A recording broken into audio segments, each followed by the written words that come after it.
I'm Peter Skiff. I'm a professor of physics and other weird stuff at Bard. This is my 44th year here. And what else do you need to know?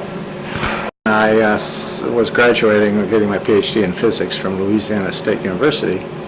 I found this job being advertised and I applied for it.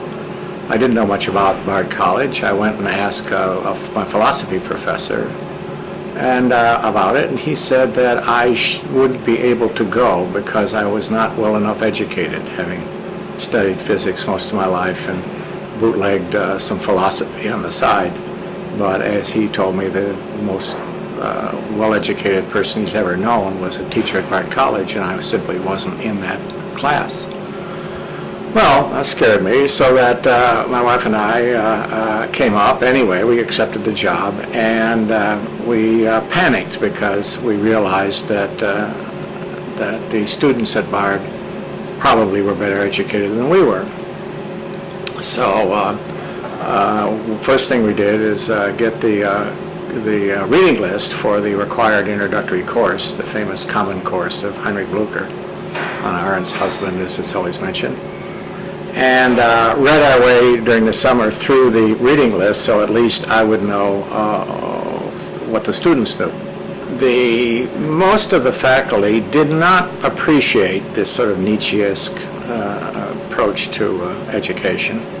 Very open, very non-authoritarian, very much steeped in comparative humanities and religion. So the idea was that I would be hired by the faculty to rebut the European 19th century philosophy with a modern 20th century positivistic program in how science has changed the world and gotten rid of all this subjectivity. So I proceeded to develop this history, philosophy, and content of physics and mathematics, and still doing it. Leon came aboard as the new president. He was kind of interested in what I was doing because apparently his advisor at Chicago was Hannah Arendt, the wife of Heinrich Blücher. So I realized that he was a young president, in fact, at the time was the youngest college president in history, and still getting his PhD at Harvard. And it seemed to me, although he would never admit it, that he was rather terrified by taking over the presidency of a place which has had a reputation of being avant-garde and poor. So I invited him to co-teach the course. So, and he said, yeah, that would be a good way to introduce himself to the students of Bard College if he would also be the co-teacher of my introductory natural science course. And so we proceeded to take alternative times, about 150 students in Suttery Hall, and he would lecture, and then I would lecture, and he would lecture. I was rather impressed by the young man. He prepared. So I announced I was going to speak out from a book, and I found when I came to the lecture, he had read it, stayed up nights and read it. Formidable intellectual, and quite a fun time I had both arguing and agreeing with him. And I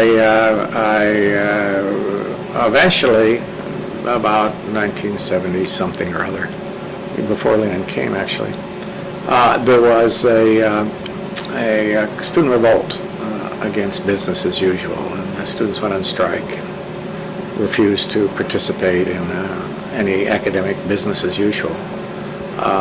It was they let my course continue, only could have it outside, couldn't have it inside in the warmongers' home.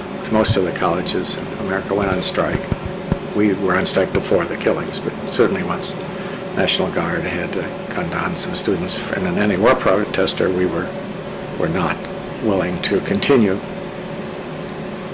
And the result of that was the then President, Reamer Klein, gathered together a bunch of faculty, administrators, and the college lawyer to redesign the curriculum. It was a big committee to just redesign things more appropriate to the then 20th century. And we did. We put together a curriculum, a bunch of committee structures, faculty governance, all sorts of structures in place at the time of trying to meet, in my sense, Heinrich Blücher's goal of creating freedom and independence and optional choices for the students. So we didn't want to have majors where students were told what to do and when to do it and how to do it and that kind of stuff. We wanted thematic divisional options in which students could design and participate in their own directions. We eliminated most college committees, and those we had to have. We insisted that students be members of those committees. It turned out that when you let students follow their passions and you supported them, they did a lot better than if you were just told them what to do and how to do it. And so young professors would come there and say, who were interested in whatever they wanted to do for research, and they found that they were encouraged to drag their students into it, and that's what they wanted to do. So it's not just that I stayed, it's that most of the people who came stayed. They loved it here. Two things I like most, doing research and teaching. You'll hear that from any teacher who says they can't quite get over that aha moment when you're trying to explain something to a student and they say, I get it. That's just, for some of us, we're addicted to that, endorphins for that.